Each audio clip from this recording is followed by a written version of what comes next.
I am in Portsmouth today when I'm in D.C. in our studios. It's at Corey Lewandowski Milky Way Galactic headquarters right by the Capitol. Not there this week, spending time with the fam.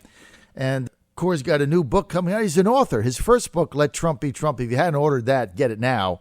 And he's got a new book coming out just in a few days on Tuesday, the 27th, 1 week from today. And he's with us now. A lot to talk about. Corey Lewandowski.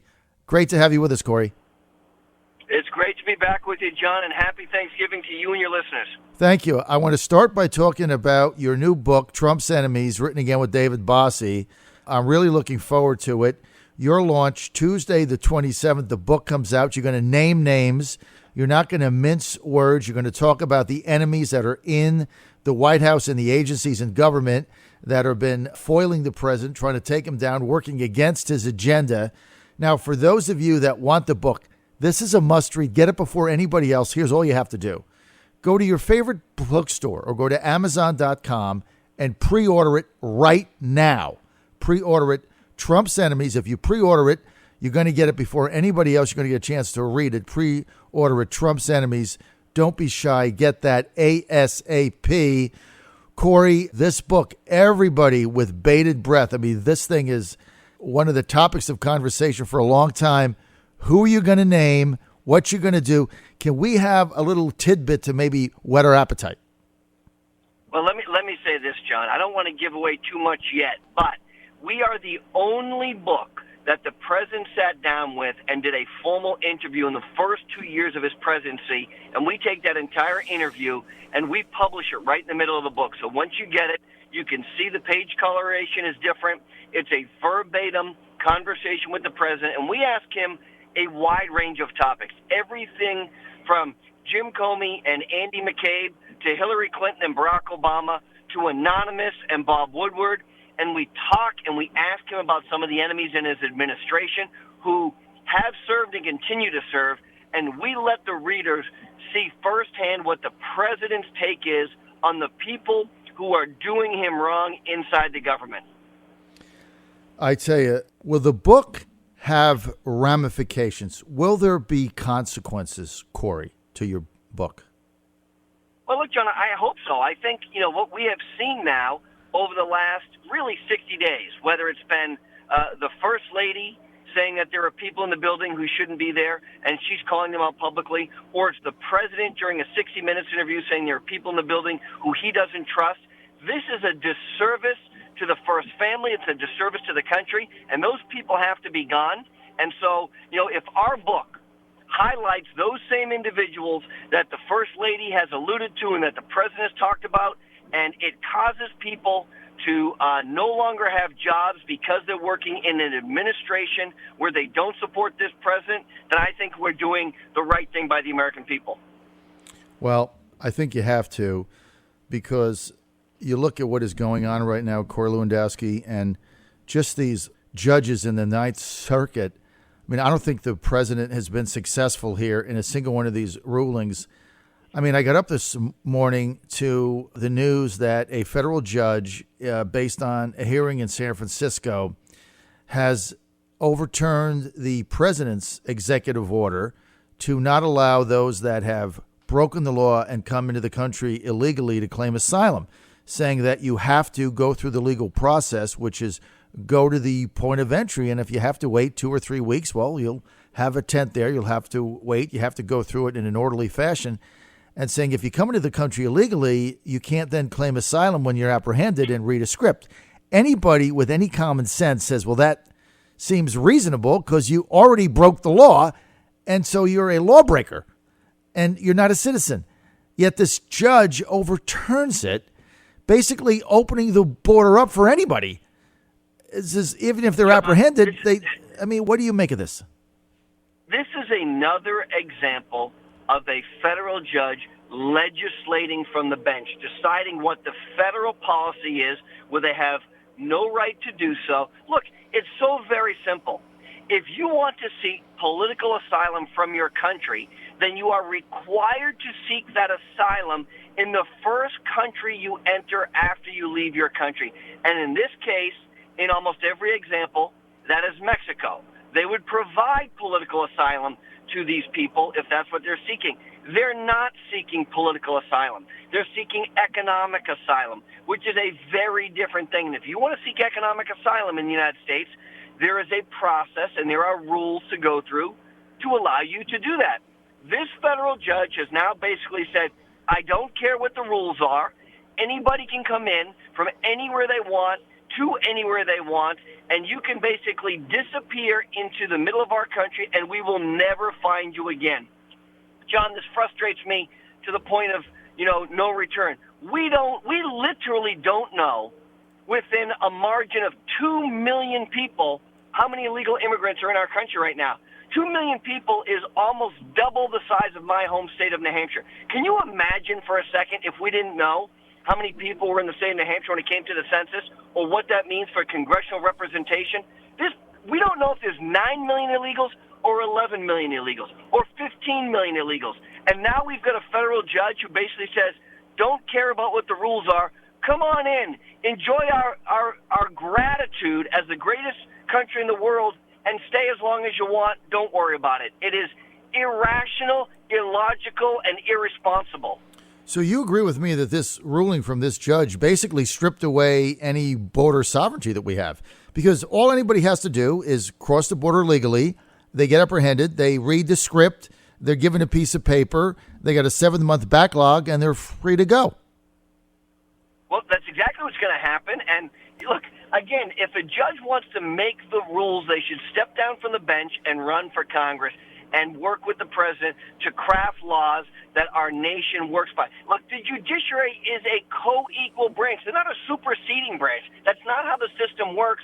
And what we have seen now is when the president had an order before banning people from certain countries from coming in, a federal judge struck it down, and it had to go all the way to the Supreme Court before it was ruled on 9-0 that the executive branch has the authority to do what they want to do, because it's been the same provision that every president all the way back to FDR used. But one federal judge thinks they have more authority than the 60 million people who voted for the president or the tens of millions of people that vote for their respective congressmen and U.S. senators. And it's not right. And the federal judiciary is quickly becoming out of control, particularly in the Ninth Circuit. It's unbelievable. What happens now? Because basically this judge, I think it was a stay 2 or 3 weeks. You can't do anything. So now, I mean, if you're in Tijuana, now you're going to jump the fence, right, until that gets overturned. What happens now?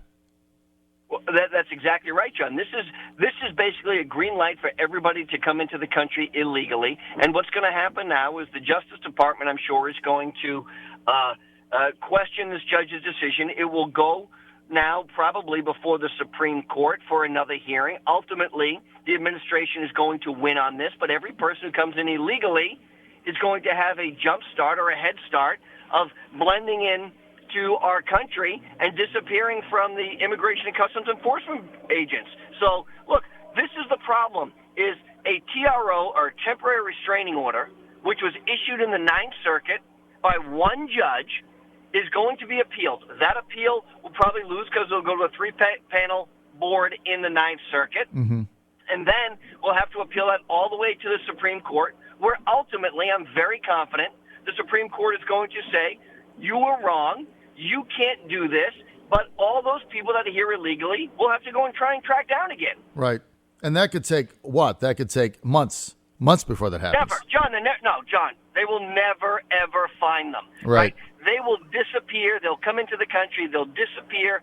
And you know what? They will never be found. And we'll just add them to the total of somewhere between 9 and what may be 20 million illegal immigrants in the country. Nobody knows. We have absolutely no idea. I mean, this is a travesty. And basically one judge has stripped away the sovereignty of the United States and opened up the floodgates. And it's inconceivable to me. And, of course, the cable news channels, CNN and the other fake newsers jumping up and down and cheering today. They've got party hats on. I mean, what do they expect is going to happen? We have millions and millions of people just coming into the country and we collapse financially. I mean, with their mansions get repoed. I don't know what they expect here. I really don't. I was saying that earlier. John, I don't even know what their end game is. Look at Arizona and you look at Sinema, who just ran and won that U.S. Senate seat in Arizona, a Democrat, by the way, okay? A Democrat. And you know what she said?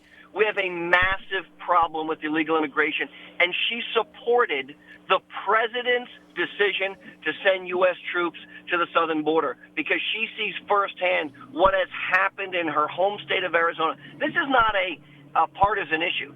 This is a U.S. senator who's on the front lines, who's seen what has happened to the people in her state, the resources that are being taken away from their taxpayers to combat the illegal immigrants, whether those are hospitals or first responders or whatever it may be. The burden is placing on the taxpayers, but it doesn't matter. We need to solve this problem. We need to have an immigration policy which is coherent and comprehensive and that prevents a federal judge like this from simply overturning the legislature and the president, because that is not how the Constitution is designed.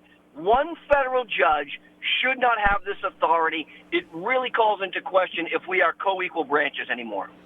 It's an absurdity that one judge can strip the sovereignty away of the United States with a stroke of a pen and a ruling, Corey. And I think average people are starting to look at this really wondering what the end game is here, because I don't see it. I got to get on to some other issues. We're with Corey Lewandowski, former campaign manager, Trump for president.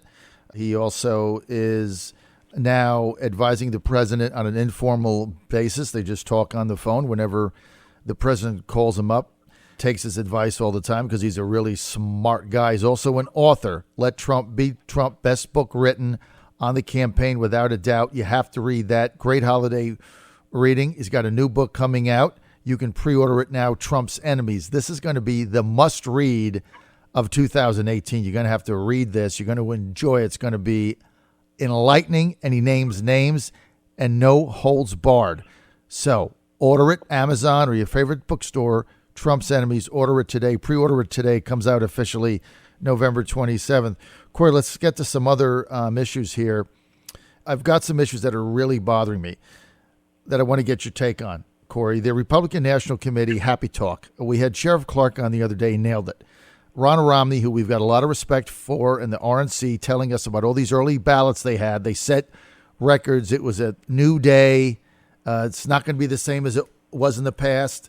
Yet every single close race, except for Florida, the Democrats won on the strength of mail-in ballots coming in overwhelming numbers. Tester in Montana, Sinema in Arizona, and a bunch of races in the House. Orange County got wiped out. What's the deal here? Well, look, I have great respect for Ronna, but I think what we learned from the 2016 election is that we have to go out and target people who have not traditionally been Republican voters. And I know what the Republican National Committee is going to say. Our model was perfect. We hit it to a T. If that's the case, what the hell are we doing? Okay, if our model said that John Tester was going to win and Joe Manchin was going to win and we were going to lose all of these House seats, then what do we do to try and save them? Mm-hmm. Now, I know they do a lot of modeling.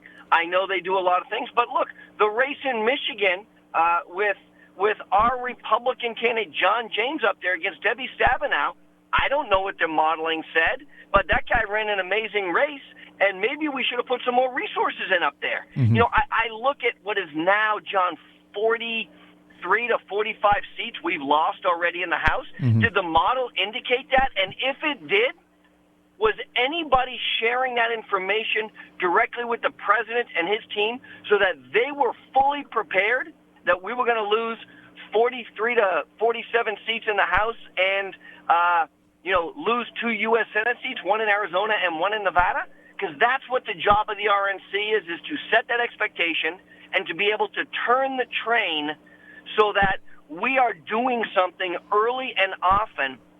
Look, they've spent a lot of money, about $250 million in the last election cycle.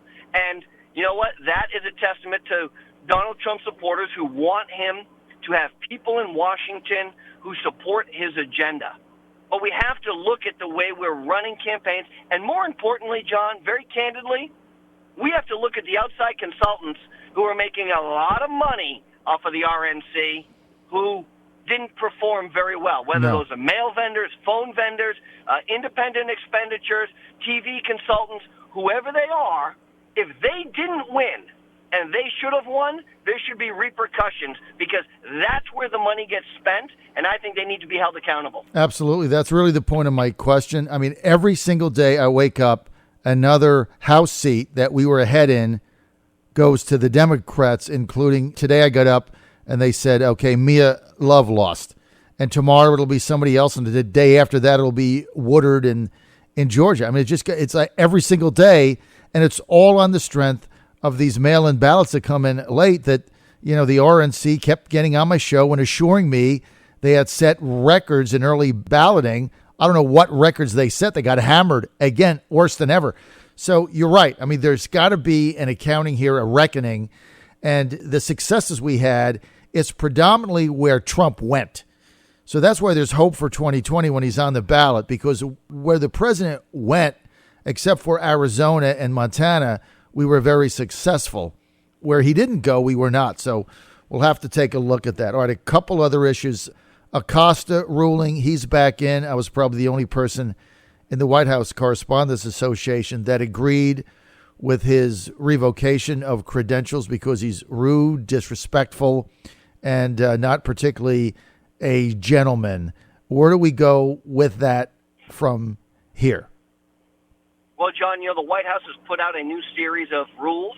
It says each is allowed to ask one question, and then we'll yield the microphone. What the federal judge in Washington, D.C. ruled was on the Fifth Amendment, which is due process. They did not rule that Jim Acosta, or for that matter, any network, has an absolute right to be part of the White House press corps. That's not what they ruled, and they did not rule that he has the absolute right to ask as many and any questions he wants. What they ruled was the White House had to return his press pass because there was no policy or procedure in place that they could clearly demonstrated that he violated. Now there is a policy in place. There is a procedure, and what it says is each person of the White House press corps will have the opportunity to ask one question and then yield the microphone unless basically they're called on for a follow-up. So that's very clear. So going forward now, we'll see decorum. We will see the opportunity to ask one question, and if the president or his respective designee decides to ask them to have a follow-up, they can do that, but they can't just monopolize the microphone, because if they do, there is now a process in place to revoke people's press passes. So, look, the press has the right to a free and fair press under the First Amendment, which means they can print anything they want. But, John, as you know, there is a process to be accredited with a White House press pass. Just because you're a media outlet doesn't mean everybody gets it. There are clearly a limited number of seats in that room. Some people share seats. There's only so much space. And so just because you are a member of the media doesn't necessarily grant you 100% access to the White House whenever you want it. And that's a very important distinction that I think most people don't understand. Well, it took me 12 months to get a hard pass. 12 months. And I mean, I'm on a bunch of radio networks in America. I'm on TV all the time.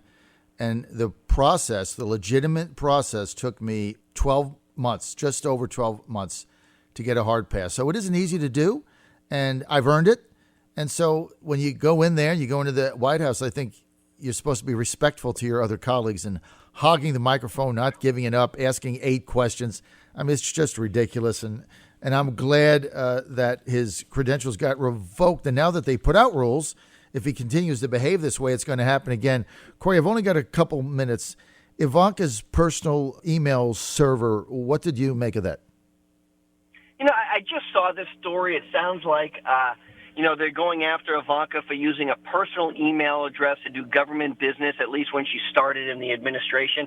Like, this is a lot to do about nothing. And I fully respect the Congressional Records Act. I fully respect the right to FOIA information, to understand, what people are talking about, what government employees are talking about.